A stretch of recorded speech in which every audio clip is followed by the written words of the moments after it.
At a young age in prison, one thing that I learned was don't worry about what a person says, worry about what they do and judge them by that. What's cracking, everybody? Welcome back to the channel. New video. Somebody on YouTube's been dying for attention, and I guess I'm gonna give it to him right now, right? You guys know I've been trying to stay away from all the negativity, stay away from the drama. I let people keep that energy to themselves. I'm a square, no longer involved in gang activity, haven't been for a long time now. I don't care about criminality. I'm not impressed with that world. I lived it. Luckily, I got a second chance at life and I've been taking advantage of it. However, I'm going to play a clip from the No Paperwork podcast. I'm going to play a clip for you guys, and then I'm going to talk about it on the back end. I just want to say, shout out Lucky, because the scraps like Lucky are the reason homies are rich in prison. Yeah. Shout out Lucky, because the scraps like Lucky are the reason the homies are rich in prison.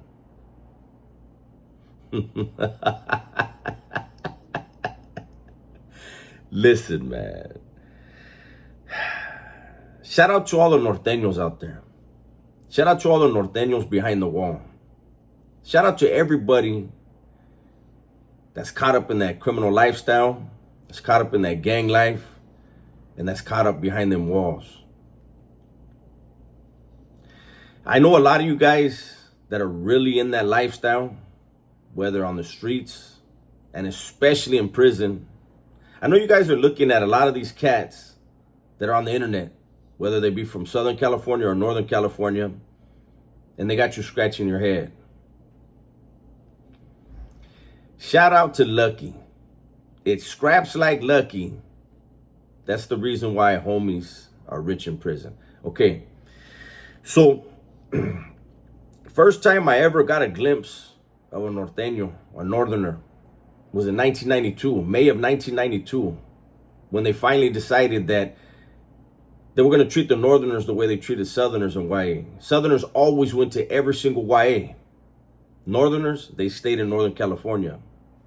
And so they very vastly outnumbered southerners up north. Southerners still went.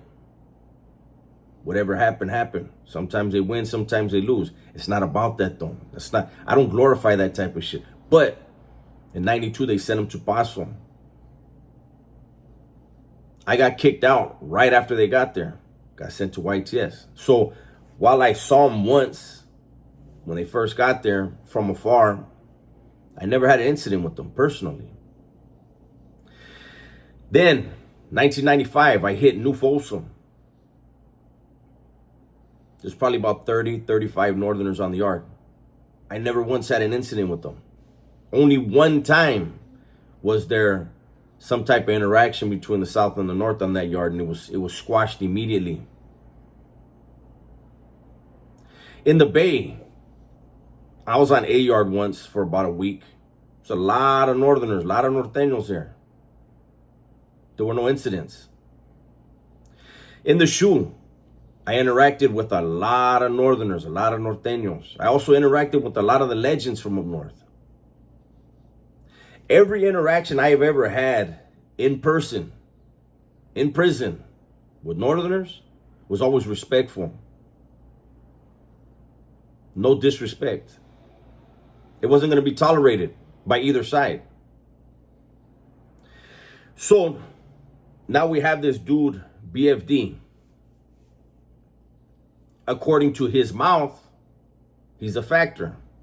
You know, I did a video the other day when, there's somebody from down south and, he had an interaction again with Lucky and people were putting out videos talking about that Vato's a factor. And I was like, in my head, I'm sure that Vato doesn't appreciate you, Vato, saying that. Because if he is, if you know about it, then you know about it. But why broadcast it? Why put it out for the cops and the feds and DEA, ATF, and everybody else to say, oh, shit, who is this guy? Let's look into him. He didn't say he was a factor. He didn't identify himself as a factor, but other people on the internet are. Now, BFD, out his own mouth, claims to be a factor. I have to be honest. Not one thing that he said or done on the internet has made me feel that he's telling the truth. That's for his people to decide though, right? But to use the word scrap, to make video after video, every time he's eating a burrito, whether he's eating it with his hands or a knife and fork. Never seen a Mexicano eat a burrito with a knife and fork, but hey, it seems like it's difficult for him to even say the word burrito. But anyways, every time he eats a burrito, he compares it to some burrito in LA. That's weakness. Again, back to this thing with Lucky. Lucky had just shouted out the No Paperwork podcast. And there's some people that are clowning him for it. Hey, Holmes. He shouted somebody out out of respect, and they spit in his hand. He sees what time it is now. But there's no need for him or anyone else to get online and start calling Northerners out their names, start using disrespectful terms. You know, I was schooled in the joint a long time ago. If you want to disrespect somebody, don't do it with words, do it with your hands. Make it count. Set an example. All this name calling is really beneath somebody that really is part of that life. When he says that it's dudes like Lucky that got the homies rich, again, I was around Northerners, Norteños, several different times in prison. I didn't use dope. I sold a whole lot of it though. And I can tell you that in my experience, the dudes that held and moved the most dope on the yard was Southerners and then the blacks. Period. I never once heard of a Northerner that was balling on the yard. Because believe me, when you're behind the walls and you're in the dope game, you find out who your competition is. And to say that dudes like Lucky are making the homies rich, plural, homies rich. Let me tell you guys something, man. There's very few people getting rich in prison. There's dudes making money. We all know who's making the real money in there. But I don't know, man. I just feel like this. I feel like this dude BFD, he's got 1 foot in and 1 foot out. And I think his people are watching. I know his enemies are really watching. And if BFD goes back to prison, he's made himself a target as well as a liability. Which side gets to him first?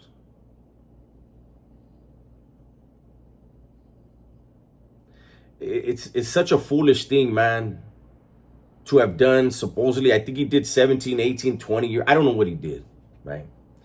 But to have done that much time and to have programmed with Southerners and then to get out and disrespect the men that you did time with, that you were friendly with, probably got a soap off from, a soup, a soap, whatever. Borrowed a magazine, ate with in the chow hall, cracked jokes with, because you did that. You know how prison is. Anybody that's been to the joint knows what time it is. You see somebody like BFD and you can't respect it. Not if you've really been around shit. I told the story, 1996, an incident happened in the weight pile. The Northerners lost their weight pile. It was an incident between the Bulldogs and the Northerners. The Northerners sent word to the shot caller, the llavero for the South. They said, hey, we're gonna take some weights from the blacks. We go out to yard and the blacks surround the Northerners table. My celly, he comes and he says, hey, I need 12 homies to come with me. Strap up and we're going to go down there. Immediately, I was right there next to my celly. Boom. 13 of us walked down there. We stayed on the track. And my celly asked the shot caller for the Northerners, hey, you vatos good or what? The shock on everybody's face. They said, nah, we're good, Holmes, don't trip. And my celly said, yeah, I don't like the way this looks, Holmes. We're going to go ahead and post up till this is done.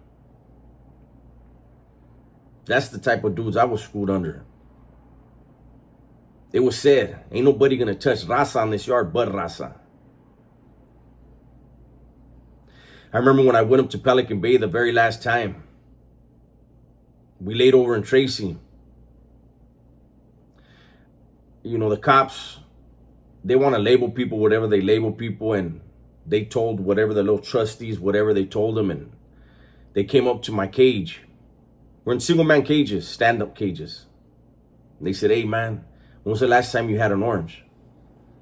I said, it's been years, because they took citrus from the level 4s. They brought me 2 bags of oranges. I took 1 orange out and I said, share these with the homies over here. I said, and make sure that Northerner in that cage right there gets his own bag.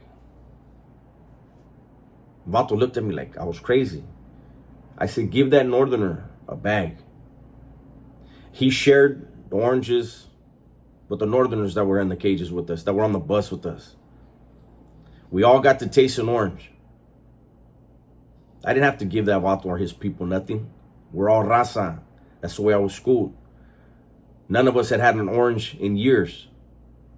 We all enjoyed it. You don't ever hear me talk bad about vatos from the North or the Bulldogs. I try not to talk bad about any faction.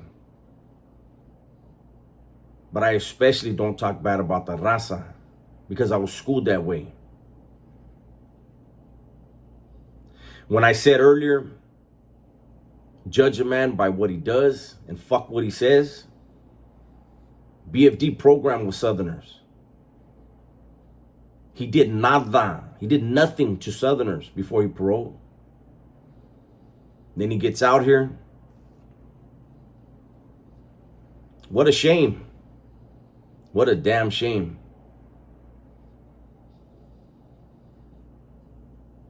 I think about a lot of the Northerners. When I see some of the shit he does, I think about a lot of the Northerners that I knew, especially in the shoe.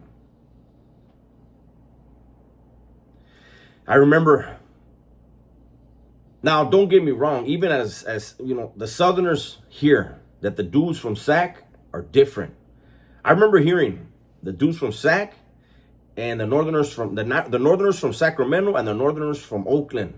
They're different. They do things different.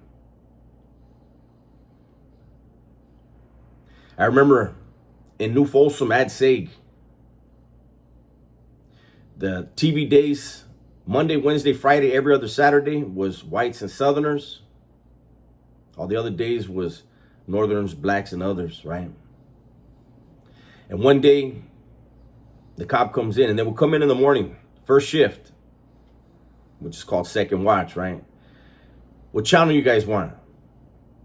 And the cops know the days, the Southern days and the Northern days, right? What channel you guys want? And before a Southerner could say anything, Boxer from Sacramento yelled out a channel. My neighbors happened to be doing something. There were the Northerners that were doing something for that Ad Sag, that unit A5. Immediately, they checked him over the tier. Told him he had to write an essay. Then they apologized to my Sally and I. We were part of the leadership there.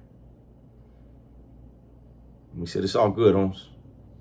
It happened. So, I don't wish violence or harm on anybody. But BFD must feel like he's never going to go back to prison. I feel like sooner or later, though, somebody's going to holler at him and tell him, hey, Holmes, Cut that shit out. What you're doing is bad for business. Carry yourself the way you were schooled. Quit trying to be somebody on social media. It's just entertainment, I get it. But it's entertainment that comes with a cost. BFD's he's supposedly been around. He don't act like it. Not at all. That's my video for today. Hopefully you guys enjoyed it. Everybody, please be safe, be smart, and tell the ones you love that you love them, man. I'm out of here.